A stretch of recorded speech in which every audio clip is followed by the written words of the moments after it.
교리 공부하니까 성경 읽을 때 좀 더 이렇게 풍성해지지 않나요? 오늘 본문 같은 경우 혹시 그걸 느끼셨는지 모르겠지만 예수님이 너의 믿음이 너를 구원했다 했잖아요. 그 믿음과 구원 사이에는 우리 구원의 순서할 때 뭐가 있었어요? 믿음 이전에 벌써 중생, 거듭남이 있었을 거고 믿음, 회개, 그 다음 뭐죠? 믿음, 회개, 칭의, 양자됨, 성화, 영화잖아요. 그러니까 죄 사함 받았다는 건 칭의거든요. 네. 그러니까 그녀의 믿음과 회개를 통해 예수님이 죄 사함, 칭의, 의롭다함을 선언하시고 이제 그 여인은 예수님 또 다시 그 창녀의 삶으로 돌아가지 않겠죠. 성화의 삶으로 이렇게 영화까지 갈 거다. 이런 것들이 우리가 교리를 알면 성경을 이해할 때도 그냥 표면적으로 나오는 것만 이해하는 게 아니라 이게 더 풍성하게 이해를 할 수 있어요. 진짜로. 그래서 칼빈이 기독교 강요를 쓴 목적이 뭐냐면 하나님의 자녀들, 백성들이 성경 말씀을 바르게 제대로 빨리 이해하기 위해서 기독교 강요를 썼어요. 목적이. 근데 종교개혁 시대는 지금 우리보다요, 성경을 이해하고 신학을 이해하는 그 영적인 수준이, 그 영적인 지성이 훨씬 더 높았어요. 진짜로. 하이델베르크 교리문답 같은 경우도 제가 1년 동안 했었잖아요. 그 하이델베르크 원래 교육 대상이 중학생이었어요. 네네. 그때는, 그래서 그 시대는 보면 한 사람이 뭐 진짜 탁월한 이런 법학자, 의학자, 뭐 철학자 이런 거 다 할 수 있을 정도로 그렇게 되잖아요. 그래서 아무튼 우리 애들도 성경과 신학을 어릴 때부터 가르치면 머리가 좋아져요. 네. 네, 오늘은 성도의 견인 두 번째 시간인데요. 지난주에는 견인이라는 교리가 무슨 의미인지, 또 성경에서 이 견인의 교리를 어떻게 증명하고 있는지 그런 내용들이 중심이었고, 오늘은 견인 교리를 반대하는 진영들이 많이 있거든요. 오늘날 복음주의 진영은 거의 다 견인 교리를 부정해요. 알미니우스주의 영향을 많이 받아서 부정하고 있는데, 이제 그런 견인 교리를 반대하는 부분들, 반대를 좀 다루는 시간입니다. 이런 것들이 우리가 알아야만 여러분 스스로에게도 그렇고 혹시 견인 교리에 대해서 반대를 이야기하는 그런 사람들을 만났을 때도 잘 정리할 수 있겠죠. 첫 번째는 무엇이냐면, 견인이라는 교리를 가르치면 그렇잖아요. 한 번 구원은 영원한 구원이고 하나님께서 한 번 구원하신 자는 중간에 결코 타락하지 않고 끝까지 최종 구원까지 이끌어 가신다. 이러면 벌써 사람 마음속에 거짓된 안정감이 생기잖아요. 그래서 마음대로 사는 거예요. 막 사는 거예요. 나 이렇게 살아도 언젠가는 하나님께서 나를 다시 회복시키실 거야. 최소한 죽기 전에, 숨 꼴딱 넘어가기 전에는 내가 다시 믿음을 회복할 거야. 이런 어떤 잘못된 확신을 가질 수 있죠. 그런 이유들 때문에 반대 진영에서는 견인 교리가 신자로 하여금 태만하고 부도덕하게 만들 수 있는 잘못된 교리다. 이렇게 주장을 하는 겁니다. 자, 거기 보시면 영원한 안전 교리가 영적인 위험이나 시험과 유혹에서도 때로는 죄에 빠져 있을 때에도 하나님의 은혜에 의해 보호받는다고 말하지만 성경에 보면 그렇다고 너희들이 막 살아도 돼. 이런 내용은 하나도 없어요. 그죠? 그러니까 성경은 두 가지를 다 말하는 거죠.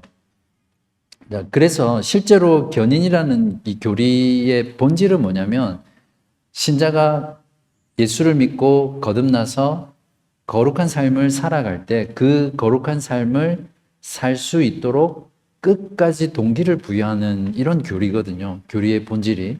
그런데 어떻게 그러한 교리가 그냥 태만하고 나태하고 게으르고 심지어는 도덕적으로 타락하는 지경까지 가게 만드는 교리가 될 수는 없겠죠.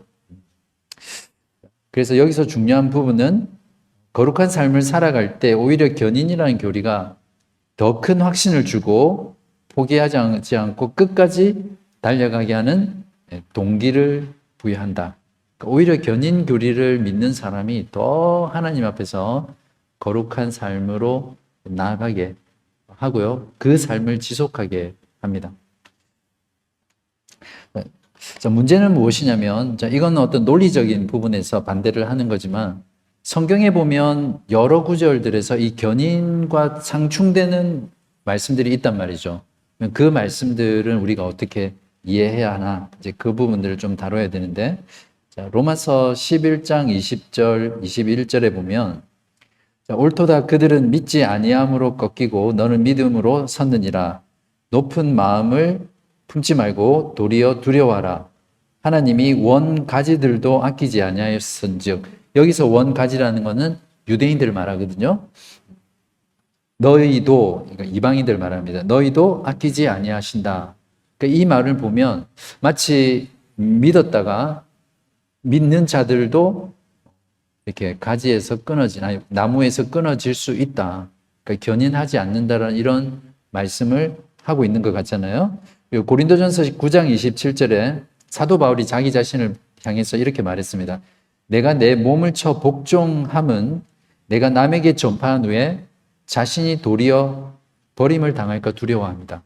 이 구절을 읽으면 사도 바울도 자신을 그렇게 철저하게 절제하고 복종하는 이유가 이렇게 자기도 구원을 받지 못할 수 있다는 두려움 때문에 이런 구절을 말했다, 이렇게 이해할 수 있잖아요. 맞습니까? 이 구절의 의미가 그런 겁니까? 히브리서 3장 14절에 보면 우리가 시작할 때에 확신한 것을 끝까지 견고히 잡고 있으면 그리스도와 함께 참여한 자가 되리라. 끝까지 잡고 있지 않으면 마지막에 그리스도와 함께 참여하지 못한다라는 이런 뉘앙스를 주는 말씀이잖아요. 이런 본문을 읽을 때 이 성도의 견인 교리를 어떻게 우리가 이해를 해야 될까요? 성경은 견인 교리를 말하고 있지 않다. 이렇게 말을 할 수는 없겠죠. 자, 이 부분을 조금 해결을 해보겠습니다. 자, 이런 경고들은 인간의 죄성과 인간의 문제를 고려해서 주어진 말씀이라는 거예요. 만약에 모든 인간이 전부 다 100% 견인한다면, 즉 성화의 삶을 끝까지 살아낼 수 있다면 이런 구절들이 필요가 없겠죠. 그러나 인간은 연약하게 쌓여 있고 쉽게 게을러지고 쉽게 나태해지기 때문에 하나님께서 이런 말씀을 통해서 오히려 끝까지 인내하도록 만드시는 구절이에요. 사도 바울이 정말 구원의 확신이 결여돼서 자기는 남한테 복음을 전하고는 정작 자기는 하나님 나라에 들어가지 못하는 그 두려움 때문에 이 글을 쓴 게 아니라 오히려 자신을 끊임없이 복종하게 하는 그것을 위해서 이 말을 썼다는 거죠. 자, 그래서 신자들이 끝까지 인내하려면 하나님의 이런 경고들이 필요하죠. 여러분도 마찬가지잖아요. 저도 그렇고 이런 구절들을 읽으면 나는 나의 구원은 안전하지 않아, 이런 생각보다는 그래, 더 내 자신을 쳐서 복종시키고 더 경건하고 더 하나님 앞에서 두렵고 떨리는 마음으로 살아가야겠다, 신앙생활 더 잘해야겠다, 이런 마음이 들잖아요. 그러니까 항상 성경에 나오는 경고는 이제 그런 역할을 하는 거죠. 그런 차원에서 성경에 나오는 경고들을 이해하시면 되고요. 자, 여기 중요한 부분들이 나오는데요. 자, 불신자들은 이런 경고의 말씀을 들어도 두려워하거나 괴로워하지 않습니다. 맞습니까? 내가 하나님을 정말 바르게 믿지 않는 사람은 이런 경고의 말씀을 봐도 경고가 되지 않아요. 그냥 룰루랄라 하는 거죠. 이제 그것에 반해서 참된 신자들은 이런 구절들을 만날 때마다 두려운 거예요, 진짜로. 사도 바울이 이렇게 이야기했는데 나도 정작 저를 예를 들면 이렇게 목회자로 진짜 복음을 전한다고 목에 핏발을 세우면서 이 연사 이렇게 외칩니다 하면서 막 그렇게 해놓고는 저도 가끔씩 이게 화들짝 놀랄 때가 있어요. 진짜 나 이러다가 나는 구원받지 못하는 거 아닌가 이런 생각이 싹 스쳐 지나갈 때가 있어요. 근데 이제 그게 참된 신자라는 거예요. 참된 신자이기 때문에 그런 구절, 경고들 앞에서 두려워하고 자신을 돌아보고 더 경책하고 하나님께 더 달려나가게 되는 거죠. 그래서 혹시 여러분 가운데 이런 말씀으로 인해서 신앙이 오히려 막 갈등이 되고 두렵고 떨리고 고민이 된다면 오히려 여러분이 진짜 참된 신자라는 걸 잊지 마시면 좋겠어요. 로이드 존스 목사님이 기가 막힌 말을 했는데, 우리가 이와 같은 구절들을 읽을 때 우리 영혼의 상태에 대해서 염려하고 고민하는 것은 그 자체로 우리가 하나님의 말씀과 하나님의 영에 대해 어떻게 된다고요? 민감하기 때문이란 거예요. 그래서 바로 그것이 우리 안에 영적인 생명이 있다. 그것을 오히려 입증하는 거죠. 하나님께서 나를 선택하셨나? 예정하셨나? 벌써 이 고민으로 인해서 막 괴로워하는 사람은 그 사람이 진짜 참된 신자라는 걸 증거하는 거죠. 자, 두 번째는 성경의 또 여러 구절들을 보면 신자들이 열심히 그 성화의 삶을 살아가도록 추구하는 본문들이 있습니다. 몇 구절 대표적인 걸 보면 빌립보서 2장 12절에 그러므로 나의 사랑하는 자들아 너희가 나 있을 때뿐만 아니라 더욱 지금 나 없을 때에도 항상 복종하여 두렵고 떨림으로 너희 구원을 이루라. 구원은 이미 완성된 거잖아요. 구원은 이미 따놓은 당상이잖아요. 근데 사도 바울은 두렵고 떨림으로 복종함으로 너희 구원을 이루어 나가라. 이렇게 마치 이 구원이 불완전한 것처럼 그렇게 말하는 구절들이죠. 베드로후서 1장 10절에서 11절을 또 보시면 그러므로 형제들아 더욱 힘써 너희 부르심과 택하심을 굳게 하라. 부르시고 택하심은 누가 하는 겁니까? 전적으로 하나님의 사역이죠. 성령의 사역이죠. 근데 그것을 힘써 굳게 하라. 우리에게 성화의 삶을 촉구하는 이런 말씀들이죠. 너희가 이것을 행한즉 언제든지 실족하지 아니하리라. 마치 이걸 안 하면 실족해서 넘어져서 영혼이 타락하는 것처럼 이런 말씀을 하잖아요. 그죠? 자, 이런 구절들 역시 신자들이 중간에 성화의 삶을 살다가 끝까지 성화를 완성하지 못하고 중간에 타락하거나 실족하게 된다는 것을 증명하기 위해서 나온 구절들이 아니라는 거예요. 항상 성경은 그 문맥과 그 저자의 의도를 파악해야 되는데 그 문맥 속에서 이 본문의 내용은 그런 걸 증명하기 위해서 한 것이 아니라 오히려 신자들로 하여금 끝까지 성화의 삶을 살아나갈 수 있도록 권면하고 경책하고 격려하는 그런 문맥 속에서 주어진 말씀이죠.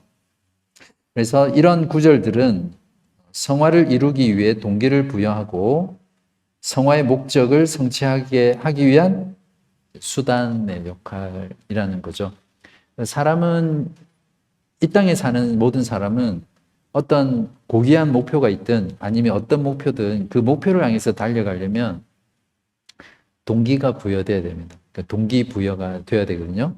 이거는 여담이지만 사람을 움직이게 하는 두 가지 방법이 있어요. 동기부여의 두 가지 수단. 하나가 죄송해요. 죽을 것이 아니라, 물론 죽을 것에 대한 두려움이기도 하지만, 잃어버릴 것에 대한 두려움을 주면 됩니다. 우리가 보험 드는 게 다 그런 거잖아요. 잃어버릴 것에 대한 두려움. 그 두려움 때문에 보험을 드는 거거든요. 그래서 보험 산업은 절대 망하지 않아요. 그래서 보험회사의 주식을 사면 사지 마세요. 네. 마치 주식 투자를 권장하는 목사라는 소문이 날 것 같은데, 그 심리가 그렇다는 거예요.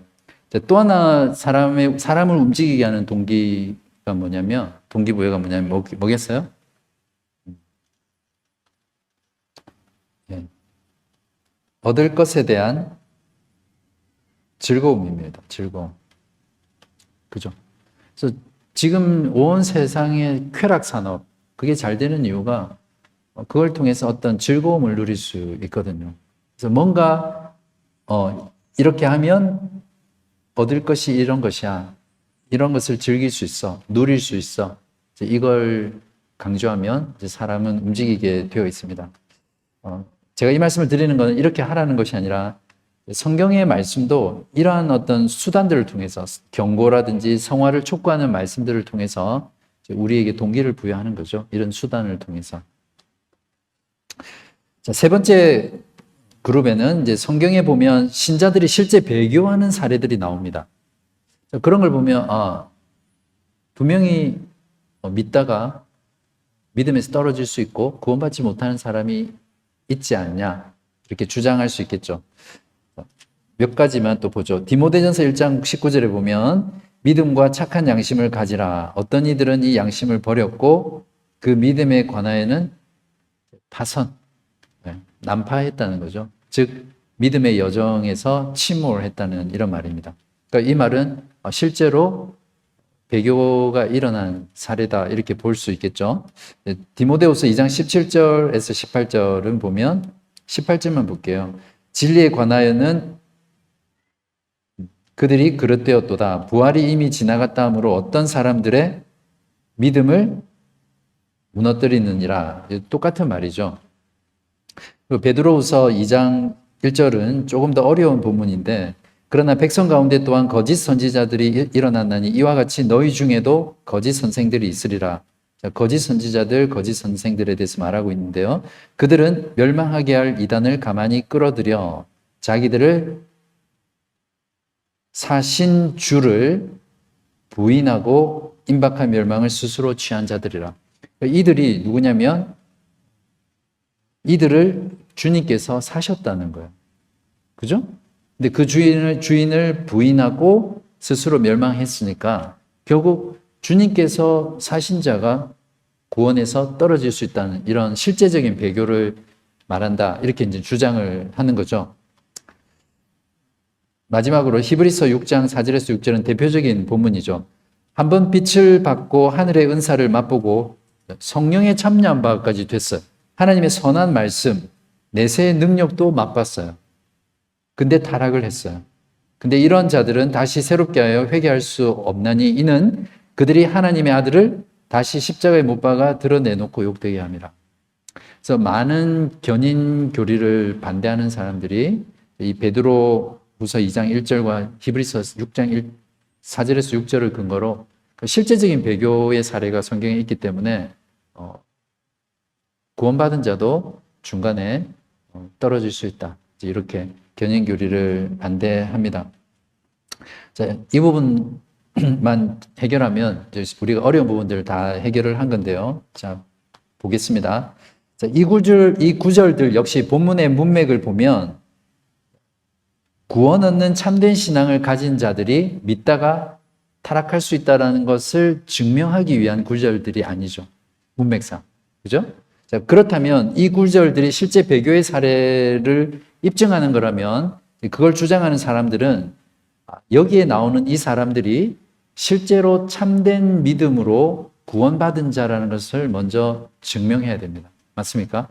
그 베드로후서 2장 1절 같은 경우에도 거짓 선지자들, 거짓 선생들이 원래는 참된 믿음을 가진 자들이었다는 걸 증명해야 되죠. 그죠? 분명히 여기 자기들을 사신 주를 부인한 자들이 거짓 선지자들, 거짓 선생들이니까. 그죠? 여기까지만 설명해도 벌써 이런 성경 구절들이 실제 배교의 사례를 말하는 것이 아니다라는 것을 알 수 있겠죠. 자, 그리고 히브리서 6장 같은 경우에는 성령, 여기 보면 성령에도 참여하고 말씀과 내세의 능력도 맛보고 하늘의 은사도 맛보고 한번 빛도 받았어요. 그죠? 그러면 이 사람은 반드시 분명히 교회 안에 구원받은 자인가요? 자, 이거를 어떻게 이해를 해야 되냐면 이스라엘 백성들이 출애굽해서 구원을 받잖아요. 그죠? 하나님께. 근데 그 이스라엘 백성들 모두가 하나님의 그 구속의 은혜를 누렸잖아요. 그래서 가나안 땅을 통해서 가나안 땅으로 들어갔다면, 아니, 광야를 통해 지나서 가나안 땅에 들어갔어요. 근데 그 가운데는 하나님을 반역하고 불신해서 멸망한 자들이 대다수였잖아요. 그죠?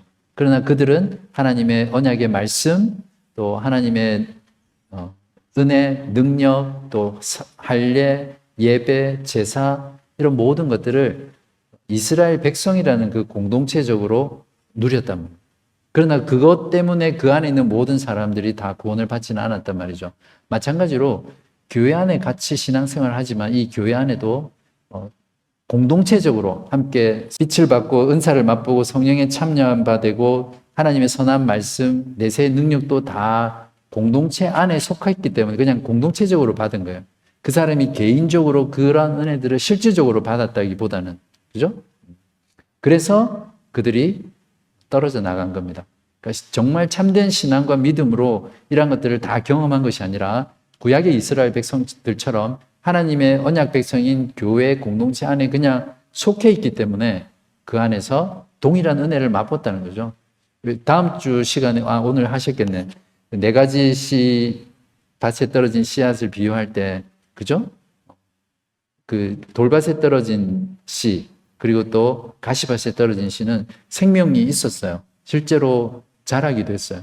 근데 다 그냥 무너지잖아요. 그런 것처럼 이제 그 교회 안에 공동체적으로 누리는 어떤 그런 것이라고 봅니다. 그러니까 결국에는 결론적으로 이 자들은 참된 믿음으로 구원받은 자가 아니다. 이렇게 보시면 돼요. 그래서 그렇게 타락하게 된 거죠. 자, 사도 요한이 이렇게 말합니다. 요한 1서 2장 19절을 보면 그들이 우리에게 나갔으나 이제 이거는 되네. 우리에게 속하지 아니하였나니 속하지 않았다는 거예요. 원래부터. 만일 우리에게 속하였더라면 우리와 함께 거하였으려니와 그들이 나간 것은 다 우리에게 속하지 아니함을 나타내려 함이라. 그러니까 설명이 되죠. 신앙생활 교회 안에서 우리가 같이 잘 하다가 결국 믿음을 버리고 세상 가운데로 나간 사람은 원래 하나님의 진정한 백성이 아니었다는 말이죠. 원래 하나님께 속한 자가 아니라는 거예요. 그래서 그 나가는 것으로 타락하는 것으로 그가 원래 우리에게 속한 자가 아니라는 것을 증명하는 거다. 그렇게 사도 요한도 분명히 이야기를 하고 있습니다. 자, 어떠세요? 성경에 이런 견인을 반대하는 구절들에 대해서도 분명하게 여러분이 다 지금 이해는 못하셨더라도 충분히 입증이 되죠. 그런 것들이 견인을 반대하는 성경 구절들이 아니라는 것, 그리고 하나님께서 한번 구원하신 자는 끝까지 구원하신다는 이 교리가 성경적인 교리라는 것을 우리가 그 반대를 말하는 구절들을 통해서 우리가 다시 한번 살펴봤습니다. 그래서 어떤 면에서 종합해서 보면 견인 교리를 부정하면 구원은 누구에게 달려 있습니까? 인간에게 달려 있습니다. 특별히 인간의 의지에 달려 있게 되는 거죠. 성도의 견인 교리를 부정하게 되면 인간의 구원은 하나님의 전적인 은혜, 주권이 아니라 인간 편으로 넘어가는 거예요. 그 공이 하나님 편에서 인간에게 넘어가는 거죠. 그러니까 이 하나님의 구원은 결코 확신할 수 없는 거예요. 저도 저 자신을 못 믿거든요. 하루에도 마음이 수십 번 변해요. 이랬다 저랬다. 그래서 가끔씩 아내한테 혼날 때 있어요. 결정을 잘못해. 자꾸 마음을 바꿔서. 교회 간다 했다가 집에서 일한다고 했다가 뭐 따라간다고 했다가 마음이 참 많이 바뀌는데 여러분도 그렇잖아요. 그리고 여러분 주위에 있는 사람을 봐도 사람의 마음은 믿을 수가 없어요. 안전하지도 않고. 근데 그 사람의 마음에 어떤 구원이 달려있다면 누구도 그 구원의 확신을 자신의 구원이 안전하다는 걸 확신할 수 없겠죠. 그쪽 진영에서는 구원의 확신을 가진다는 것 자체가 하나님 앞에 경홀한 것이고 하나님 모독하는 것이다. 이렇게까지 가르칩니다. 어떻게 사람이 구원을 확신을 가질 수 있느냐.